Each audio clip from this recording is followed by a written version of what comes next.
Պարոն Գասպարյան, այսօր առավոտից խուզարկություններ են տեղ ունենում, ձերբակալվածներ կան եւ կարծեք առաջին անգամ Հայաստանի 3-րդ հանրապետության պատմության մեջ հոգեվորական ձերբակալվեց եւ այսօր քննում են նրա կալանքի տանելու հարցը։ Ինչպես եք մեկնաբանում Հայաստանում այսօրին կատարվողներ քաղաքական իրավիճակը եւ ինչ սպասել։ Այն ինչ կատարում է Հայաստանում պետք է դիտել ամբողջության մեջ, սա հերթական օղակն է այն մեծ շղթայի, որը կոչվում է քաղաքական ռեպրեսիաներ եւ հալածանքներ։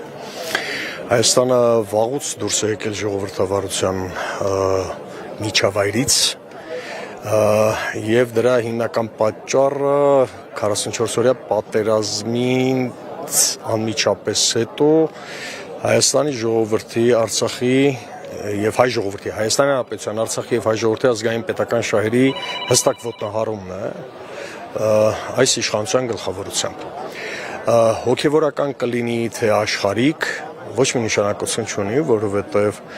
մենք գործ ունենք դասական ավտորիտար համակարգի, վարչակարգի հետ, որի նախաձեռնած բոլոր քաղաքական գործընթացները հակասում են Հայաստանի սահմանադրությանը, մարդու իրավունքներին, խոսքի ազատությանը։ Ամեն սկսվեց մտքի տերորից, որի պարագլուխն է հենց այս վարչապետի պաշտոնը զբաղեցնողը, աթոռը զբաղեցնողը, եւ բնականաբար կան պարտավորվածություններ, այսպես ասած, արտաքին աշխարհի հետ, այն աշխարհի, որը երաշխիք է տվել իր իշխանությունում մնալու։ Ամենևին խոսքը արևմուտքի մասին չէ, ոչ էլ Ռուսաստանի, կոնկրետ Թուրքիայի մասին է։ Թուրքիան է, ես բազմիցս եմ ասել եւ առաջիններից եմ ասել, որ միակ արտաքին լեգիտիմությունը, որ այս իշխանությունը ունի, գալիս է պաշտոնական Անկարայից եւ եթե Իրան-Իսրայել այս հակամարտությունը մեջ չընկներ, ապա այս գործընթացը գուցե սրբազան հոր ձերբակալությունը շատ ավելի շուտ լիներ, տեղի ունենար։ Պարզապես այս արանքում ինքը գնաց Թուրքիա, այցելեց Թուրքիա, իր առջև դրեցին դոսիեներ, խոստումներ, որոնք դեռևս 2021 թվականի նախընտրական քարոզարշավի ժամանակ ինքը խոստացել էր արտաքին իր հովանավորներին եւ հիմա այդ ամբողջը իրականացնելու ժամանակն է եկել, գումարած այդ ամեն ինչին ազգային արժանապատվության եւ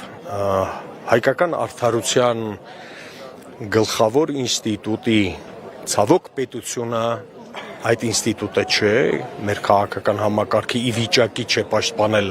հայության եւ հայ ժողովրդի շահերը, հայ եկեղեցին որպես ազգային գլխավոր ինստիտուտ ինքն է ստանձնել այդ դերակատարումը եւ կհիշենք վեհապար հոր այս սրացումները երբ սկսվեցին Բեռնում, վեհապար հոր հայտնի ելույթից արցախանապաստ, հայանապաստ ելույթից հետո, ինչը ոչ adekvat անհավասարակշիռ հոգեխանգարմունքի հասնող ժեստերով եւ խոսույթով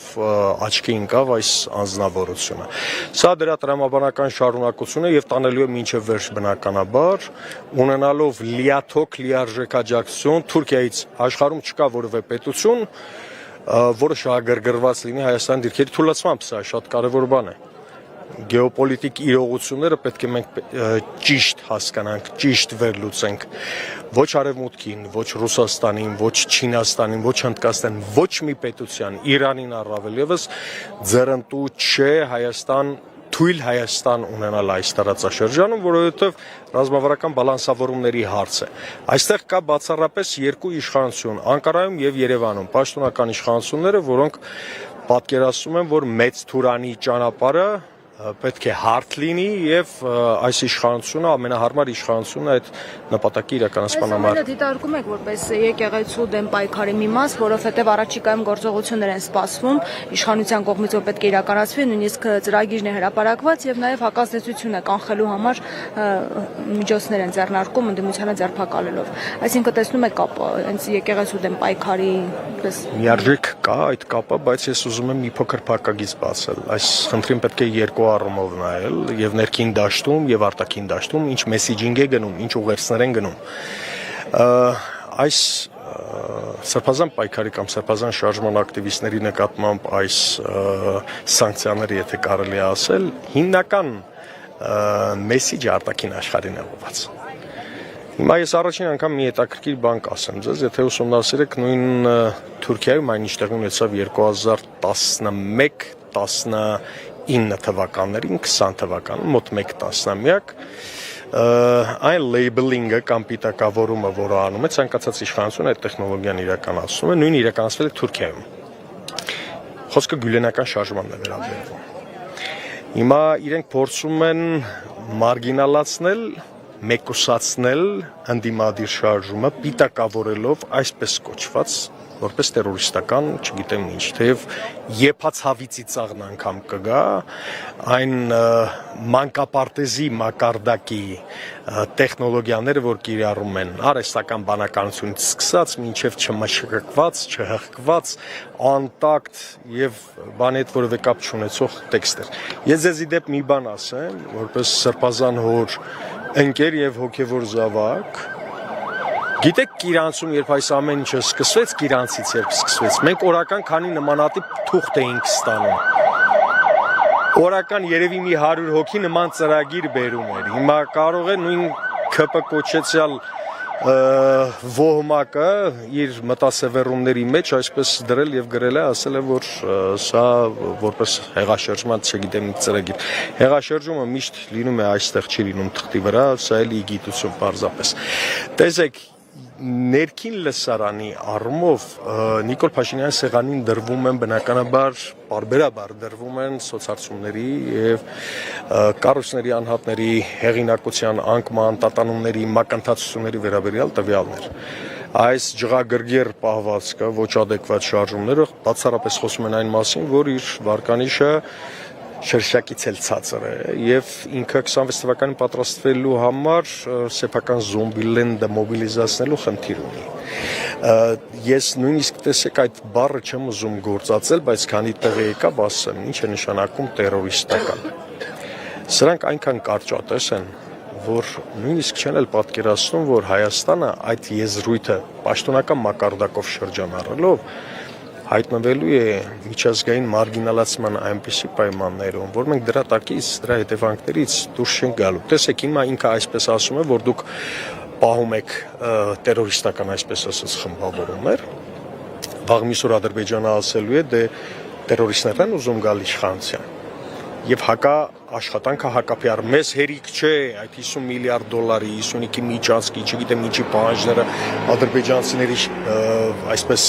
վերադարձի այսպես կոչված խնդիրները հիմա մի հատ էլ մենք ավելացնում ենք, այսինքն այս իշխանությունը լրացուցիչ լակմուսի թուղթ է տալիս Հայաստանի թշնամիներին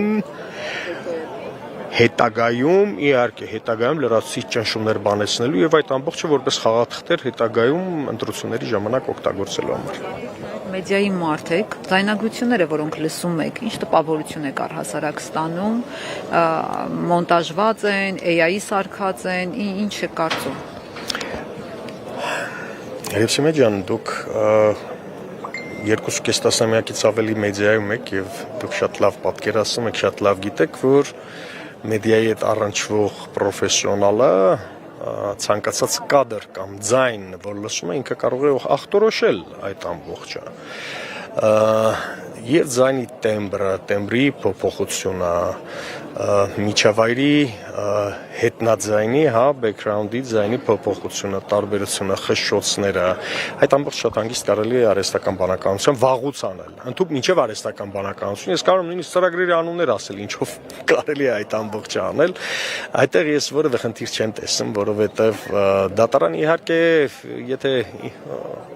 խելքը գլխի մարդ կա այստեղ, պիտի փորձաքննության ուղարկի եւ ասի, որ ուրիշ թաղում խաղացեք, էլի, սա կրկես է պարզապես։ Իրեղեն ապացույցներ բնականաբար չկան, ինչ է ֆուտբոլի դաշտ, որ մարդիկ գնում են, ինչ որ ճայթուկներ են վերցնում, չէ, իրենց հետ։ Դրանք գտել են, ասում են, որ դրանով հեղաշրջում են անել։ 10 տարվա ընթացքում Հայաստանում 3 լուրջ բանդա է ձերբակալվել, բացահայտվել, եւ իրենց արսենալը եւ զինանոցը, որ մենք տեսնեինք, այդ ժամանակ կարելի էր հասկանալ, թե ինչ է նշանակում հեղաշրջում։ Դուք որսորդական զենքերով պատկերացնում եք խաղաղության, արժանապատվության, հայրենատիրության քարոզանող մարդը, որսորդական հրացանով պիտի գնա հեղաշրջում անի, սա ինչ խեղդ է։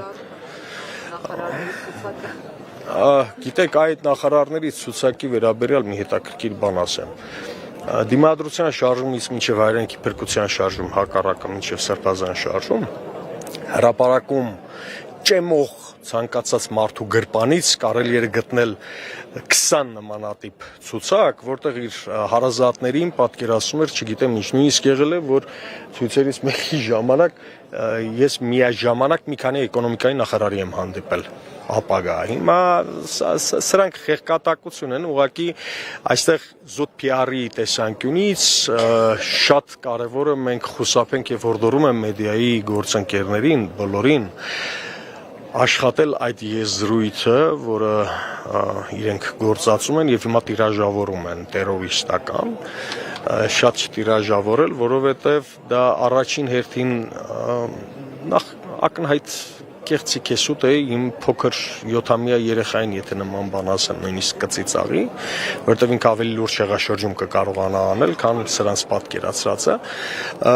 եւ երկրորդը Հայաստանի Հանրապետության դիրքերը չպետք է թույլատրել անկախ ամեն ինչից, անկախ մեր ունեցած վերաբերմունքից այս կամ այն անձի նկատմամբ, մենք պիտի մտածենք նաեւ վաղվա մասին։ Սրանք գնացող են, սրանք վաղը գնալու են։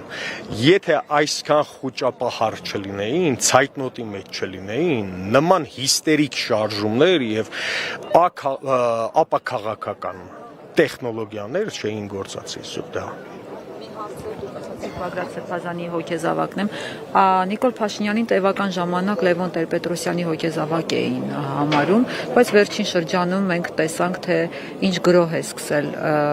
Լևոն Տեր-Պետրոսյանի դեմ, հատկապես կաթողիկոսի հետ հանդիպումից հետո, իսկ Աննա Հակոբյանն ընդհանրապես անցավ բոլոր գծերը, Էլմերելից դաչի, գիտնական ոչի եւ նման որակումներ տալով առաջին նախագահին, ընդհանրապես ձեր կարծիքով այս իշխանությունները ում հոգեզավակն է, եթե գնահատական տակ ու կարմիր գծերի առումով ինչ կասեք փաստորեն չկան, անգամ մարդու շնորհիվ, որի շնորհիվ հայտնվել էր խորհրդարանում, հակխմբակցության падգամավորը եւ այլն, անգամ դա չի կանգնեցնում այդ մարդկանց։ Մինչև այդ կարմիր գծերը անդրադառնալ, ձեզ մի բան ասեմ, Բագրատ Սրբազանի հետ ես ձեր հարցազրույցը նայել եմ եւ համարում եմ, որ դուք էլ եք իր հոգեզավակը ինչ որ առումով, գաղափարական առումով, գուցե այդ իմաստով իհարկե չէի ցանկանա ինձ եւ ձեզ համեմատել նույն այդ անձնավորությունների հետ, բայց կարմիր գծերի առումով սրանք սրբապիղծ են, սրանք որևէ կարմիր գիծ չունեն։ Հիմա ամեն ինչ եթե մի կողմ թողնենք, ամեն ինչ վերանանք մի բա։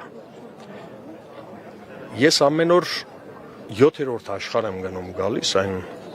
նվաստացումից եւ անպատվությունից, գետինն եմ մտնում, կարդալով նրա գրառումները։ Նրա տիկնոջ, չգիտեմ ինչ եւ այլ։ ԿՊ որպես այդպիսին գոյություն չունի, գոյություն ունի ոհմակ, քաղաքական ոհմակ, որը զավթել է իշխանություն։ Ավելին ասեմ ձեզ, եթե կա մի տերորիստ Հայաստանում, որը ահաբեկել է սեփական ժողովրդին եւ հայրենավաճառքով է զբաղվել, դա Նիկոլ Փաշինյանն է։ Այնպես որ իրենց падգամավորներից որոշ կենթանիների հետ ասոցացվող, շրջանառում են, անունները չտամ, այդ որ ասում են ստահակ տերորիստներ, մեզ ամենամեծ տերորիստի հասցեն ասում եմ Նիկոլ Փաշինյանը, եթե դու քո ղեկավարին այդպես ես դիմում, ես միայն գլխարկս խոնարհում եմ քո առաջ։ Կեցես։ Արդեն հայտնի դարձավ, որ Արցախի հանրապետության ազգային ժողովի падգամավորը կալանավորվեց 2 ամսով, սա ինքնին ենթադրում է, որ այս շղթայաձև գնալու է։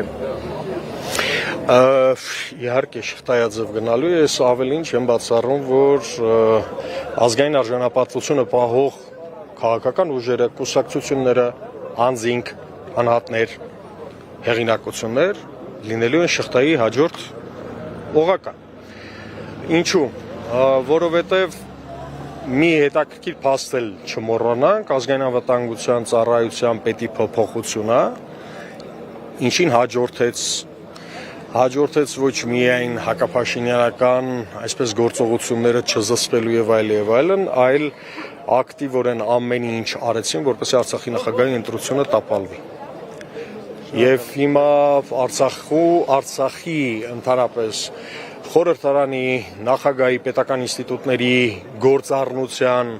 խնդիր, երբ որ նորից օրակարգ է եկել, պետք է խափանել այդ ամբողջը,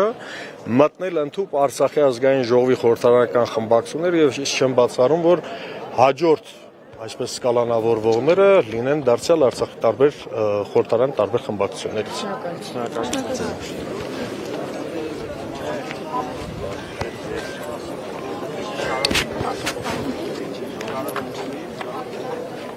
Ձեր որ խնդրենք մոտ եկեք, ով է։